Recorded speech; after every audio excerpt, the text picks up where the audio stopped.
From UFOs, wormholes, and cryptids to cattle mutilations and poltergeists, a remote property in northern Utah has been described as a Disneyland of paranormal and supernatural phenomena.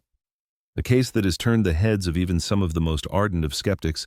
We recount the tales from Skinwalker Ranch. It has been said that Utah, particularly northern Utah and the Winter Basin, is one of the most active paranormal and supernatural hotspots on the planet. Everything from unidentified lights in the sky to weird humanoid figures and even Bigfoot have been spotted in the region.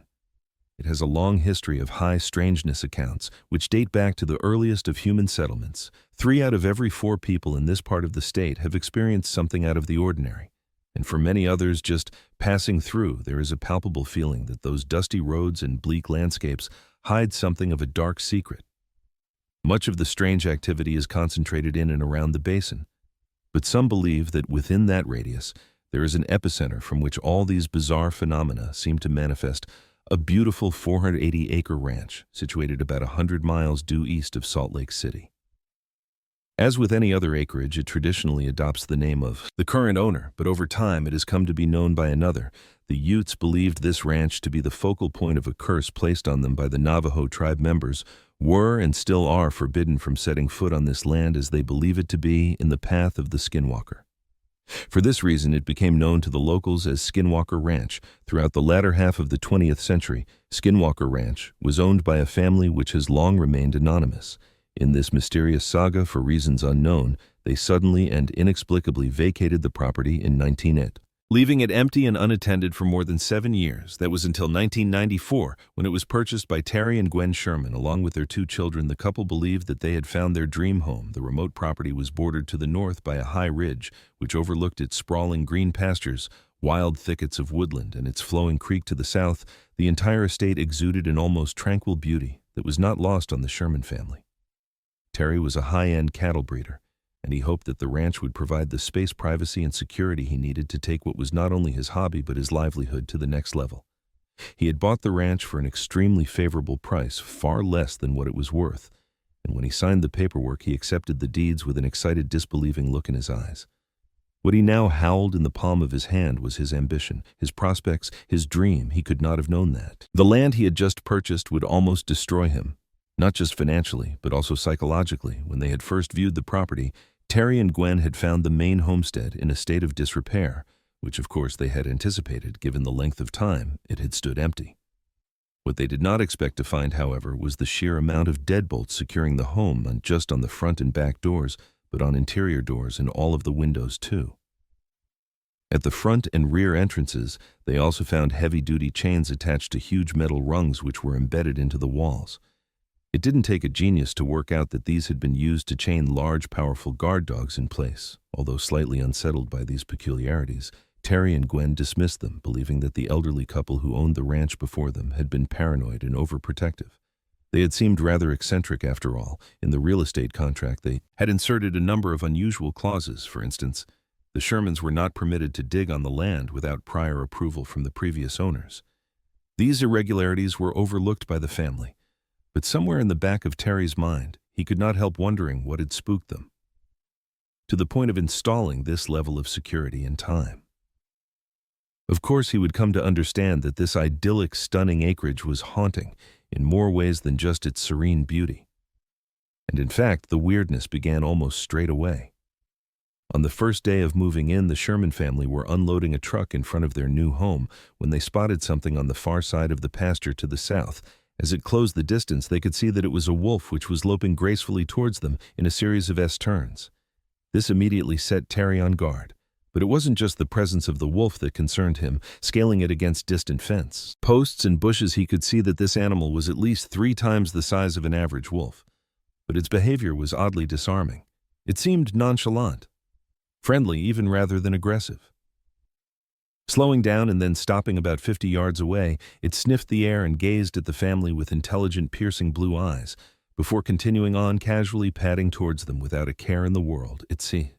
It seemed entirely tame. It wagged its tail as it approached, and Terry's father, who had been helping unload the truck, bravely reached out to stroke the huge beast. Sherman Sr. stood over 6 feet tall, and even though he was a big man, its head easily came up to the top of his shoulder. It quickly became clear that despite the wolf's intimidating size and appearance, it meant no harm. The rest of the family relaxed and walked over to greet their strange visitor. "Maybe it's somebody's pet?" Terry ventured, glancing nervously at the corral about 70 feet to his left and wondering if it had been wise to move some of his herd onto the ranch. So soon, inside of the pen stood 4 of his breeding cows and as many calves. They were all clearly troubled by the wolf's presence, except for one curious youngster, which was sticking its head out between the metal bars, watching the scene unfold. Almost as soon as Terry had realized the danger, the wolf had bounded across the short distance and now had its huge jaws clamped around the calf's head. The young cow bleated and thrashed wildly as the wolf tried to drag it out of the pen. Terry grabbed an axe handle from the back of his truck and rushed over, beating the huge animal's flanks and kicking at its hind legs. But the wolf paid no attention and refused to let go. "Get my magnum," he shouted. His son ran across the truck, grabbed a .357 from the cabin and handed it to his father. Terry quickly fired a shot at the wolf's abdomen, which rang out across the empty pasture, but it had no effect. The huge animal did not react in any way. It did not stagger or yelp. It did not even flinch. It simply continued to ravage the poor calf. In his desperation, Terry fired again. Still, the gun had no effect. After a third shot, however, the wolf slowly released its grip and backed off about 10 feet. The rancher could not believe his eyes. Very few animals could have survived 3 shots from a .357 Magnum at point-blank range, but this wolf was somehow not even wounded. There was no blood anywhere on its coat. Finally, he took a 4th shot right at the animal's heart, and it retreated another 30 feet. There was something incredibly unnerving about the way it just stood there, with an unconcerned look, contemplating whether to attack the car. For a second time, Terry sensed this and shouted at his son to get his .30 out. 6 rifle from the house, which he did within a matter of seconds. The wolf remained perfectly still as he took aim with the heavier firearm, and he almost felt sorry for the poor beast. A deafening shot echoed across the wilderness as he pulled the trigger, and in that moment he knew he'd hit his target. But instead of collapsing to the ground in a heap as it should have done, the wolf simply withdrew another 2 yards and stood looking at an increasingly unsettled Terry. He quickly took another shot, and this time he saw a chunk of flesh detached from the animal. But even this did not put it down. The wolf took a last unhurried look at the calf, then turned and trotted back in the direction it came from. Terry was dumbfounded. He knew he could not allow a large predator to remain on his land if he intended to breed cattle, so he called to his teenage son, and the 2 of them proceeded to go after it. They must have followed the wolf for about half an hour, catching glimpses of it as it ran to the south between patches of cottonwoods and other trees. The tracks led them through a copse of Russian olives, the other side of which was the creek. And emerging from the trees, they found themselves on a wide open mud bank. They could clearly see the wolf's paw prints and immediately began to follow them. But the tracks abruptly stopped about 40 yards from the water's edge. Terry and his son could not believe their eyes. They were standing in a wide open expanse of sodden mud, yet the paw prints ended right in the middle of the bank. The wolf would have had to have left an impossible 40 or 50 yards in either direction. To avoid leaving any more tracks, it had seemingly vanished into thin air. Returning to the homestead, Terry happened to pick up the piece of flesh that had detached from the animal. He noted that rather than being fresh and covered in blood, it looked and smelled rotten, as though it had been left out in the sun for a few days. In quiet contemplation, he turned his head south and looked out over the pasture towards the horizon, wondering what on earth had just happened. That was the first day. This next few weeks were relatively normal, except for a few strange occurrences which happened around the homestead, all targeted towards Gwen. She didn't report any of these things to her husband at first, but she genuinely thought she was losing her mind. For instance, she would come home from shopping, unpack the groceries and put them away, and then leave the room to attend to something else. Moments later, she would return to the kitchen and find the groceries all back in the bags, as if she had never unpacked them. Other occurrences, she would go to have her customary morning shower. Locking the door behind her, she would place her towel and hairbrush on the side. When she finished, she would step out of the shower only to find her towel and hairbrush missing. They would disappear. A few hours later, she would find them in some random location elsewhere in the house. Things continued like this for some time, and Gwen was getting increasingly worried about her memory. That was until Terry came in one evening demanding to know who had taken his post digger. He had been using it to repair a fence in the pasture and had turned away for a few moments. When he turned back, it had gone. Gwen explained that she and the children had been in the house all evening and proceeded to help him search for it. However, it was nowhere to be seen. A few weeks later, it was found hanging in a tree on the other side of the ranch, 70 feet off the ground, which was odd considering that this piece of equipment weighed over 70 pounds. By this time, the Shermans were beginning to suspect that something was not quite right about the property they had bought about a week before they rediscovered the post digger. A nephew came to stay with them, and Terry decided to take the youngster on a tour of the ranch. His son also accompanied them, and it was well after sunset when they decided to return to the homestead a few 100 yards ahead. Terry noticed a set of headlights moving along a distant fence line. Well within the boundaries of his property, he had seen these lights before and had assumed that someone had taken a wrong turn off the road to the east. But now seeing them again, he suspected that these people, whoever they were hunting on his land without permission. He decided that he would confront them and immediately began marching in their direction. But as he picked up the pace, the lights began to move away from him. His brisk walk turned into a jog, and as the boys followed suit, he began to wonder why there was no engine sound. They had gotten to within 100 yards when the lights suddenly lifted off the ground and floated up over some distant treetops. Terry and the boys stopped dead in their tracks, shocked by what they were seeing. The lights silently continued on their course before disappearing out of sight. During the autumn, these lights became a frequent occurrence, especially as Terry began transporting his prized Symmetril and Angus cattle onto the ranch. The activity seemed to escalate with the arrival of his high-end livestock, and this is when things started to turn serious. As the winter months rolled in, severe snowstorms battered the region, and Terry found himself out at all hours rounding up cattle that had wandered too far astray. One late evening, he was out on horseback searching for one of his prize Angus cows that had been missing for almost 24 hours. He had covered the whole ranch except for a dense area of woodland to the southwest, which he was now heading towards. As he approached the large outcropping of trees, he was relieved to see the unmistakable impressions of hoofprints in the deep snow. And he now knew that it was only a matter of time before he located the animal. He paused briefly as he considered the tracks from the spacing. He determined that she had been running at full tilt as she had entered the tree line. This was odd behavior for a cow, especially during a snowstorm unless she had been running from something. But although it was unlikely for a predator to be hunting during this weather, it wasn't impossible, but he could see only one set of tracks. He followed the hoof prints for 20 yards into the trees and soon reached a wide clearing. The tracks continued out into the middle of the open space and then stopped dead. The cow was nowhere to be seen. A cold chill ran down his spine as he recalled how the wolf's tracks had stopped in a similar fashion, as if the animal had disappeared or had been sucked up into the air. He searched for a while longer but began to lose hope. In the end, he turned back towards the homestead with a heavy heart. The only thing Terry loved more than his cattle was his family, and to lose a single cow or bull was not only financially devastating, it was also heartbreaking. He had a profound sense of pride in the breeding and rearing of each of his animals over the course of the winter. 4 more of his prized cows and bulls would disappear in a similar fashion. Terry began to spend many nights outdoors, sticking to the shadows and creeping around his property like a specter trying to get the drop on who was taking his cattle. Unfortunately for him, whoever or whatever it was always seemed to be 2 steps ahead. The lights seen on his land were now commonplace, but he could only ever view them from a distance, never up close. No matter how silently he tried to creep towards them, they would simply move away as if they knew he was there.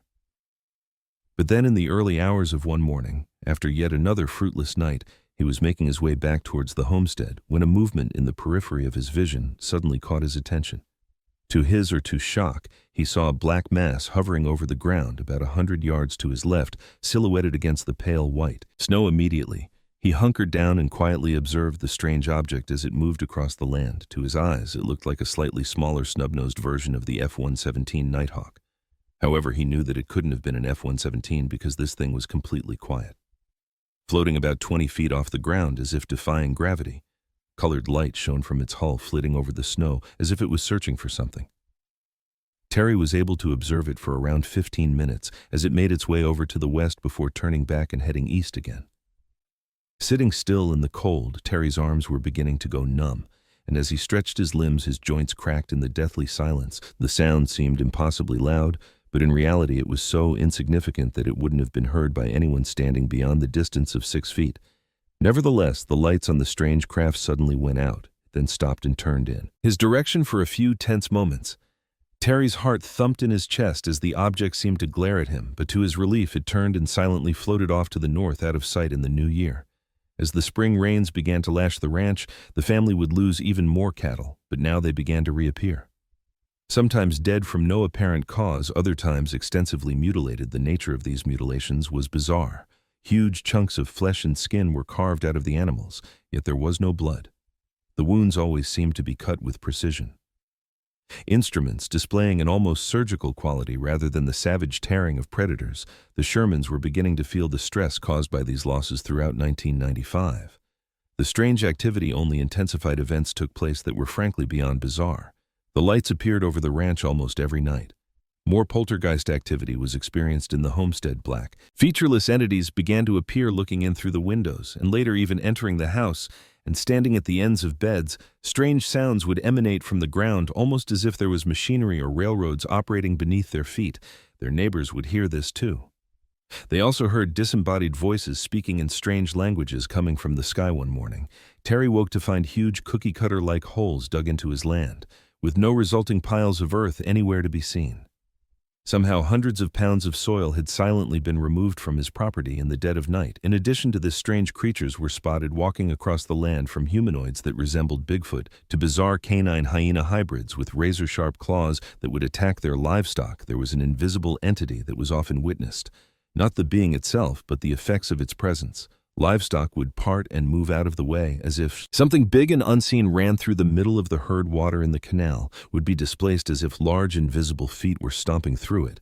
Another smaller creature was witnessed that seemed to be shrouded in some sort of cloaking device. Much like the alien entity from the movie Predator, stationary orange lights were seen in the sky which were different to the other ones Terry often witnessed moving in the distance. The first time he saw one of these anomalies, he was sitting out on his porch on a warm summer evening when something suddenly appeared in the sky about a mile away from his position. He had been cleaning his rifle earlier on in the day, and a high-powered scope just happened to be nearby. He grabbed it and proceeded to view the object through the telescopic sight, and what he saw left him sitting there, Maratha, gape. The orange object looked like some sort of portal, and at its center he could see an opening. On the other side of that opening was a blue sky. Even though the sun had long since set, in his mind it looked like a gateway to another place. These anomalies became a frequent occurrence above the ranch, and Terry would later describe seeing odd-shaped craft entering and exiting these openings on several other occasions. The most disturbing of all phenomena, though, were the orbs. They were not as common as the lights or portals, but when they did appear, they were far more obvious, zipping in and out of nearby trees and harassing the livestock. These were mostly about the size of a tennis ball and had a blood-red color, but every so often larger blue ones would show up, and these were bad news, nicknamed the blue meanies. These orbs were somehow able to instill intense fear in those who got too close to them. Perhaps it was a certain vibrational signal they gave off which stimulated extreme anxiety. Terry and Gwen were never sure, but they feared the blue orbs more than anything else they had seen on the ranch. One evening, Terry was out on his porch again, observing the lights over his property as he often did, when he spotted an ominous blue glow coming from the tree line in front of his house. He was immediately on guard, as one of the blue orbs emerged from the thicket and slowly made its way towards him. 3 of his best hunting dogs sat by his side, and the moment they saw the orb, they began to growl and bark without even thinking about it. Terry set them loose, and they proceeded to chase it back into the trees. Whatever fear it was able to stimulate in human beings did not seem to affect dogs, and Terry felt his spirits lift as he considered that a small battle had been won. But then suddenly, out of the darkness came 3 pained yelps, and then nothing. He waited for a couple of hours, but his dogs never returned. He was far too scared to venture out and look for them, but in the morning, he and his son went to search the copse of trees where he had last seen them. On the ground, they found 3 quarterized piles of flesh smoldering in the cool morning air. This was all that was left of his dogs. This proved to be the last straw for the Sherman family. They had endured much more than they could physically take. Over the last 2 years, they were not getting any sleep. The kids were doing poorly at school. Gwen had lost her job at a bank in town, and the whole family had taken deep bunking in the same room because of the strange phenomena that was now regularly entering their household during the night. On top of this, they had lost 14 head of cattle along with family pets, and they were now on the verge of bankruptcy. Seeing those vaporized dogs, It was now becoming clear just how much danger they were in. Terry had previously contacted a local newspaper about the strange activity taking place on his ranch. And although roundly ridiculed, the story was picked up by other publications by chance. It caught the attention of 1. Robert T. Bigelow, a billionaire businessman who had recently invested a significant amount of money in setting up a scientific team whose purpose was to investigate events of high strangeness. He offered to purchase the ranch from the Shermans, who were only too happy to accept, and by July 1996, Terry and his family had vacated the property. Bigelow's team, the National Institute for Discovery Science, or NIDS, were ready to move in by September that same year and would in fact remain at the ranch for nearly a decade, studying in detail various instances of bizarre phenomena. They would have their own stories to tell what they encountered. There was every bit as intriguing and downright terrifying as what the family had experienced for the time being. At least whatever had been tormenting the Shermans over the last 2 years was about to receive some unwelcome attention. It was about to come face to face with a fearless, highly equipped, and well-funded team of investigators who were well aware of its presence. The hunter was about to become the hunted. Follow Mystery Stories to see the next parts.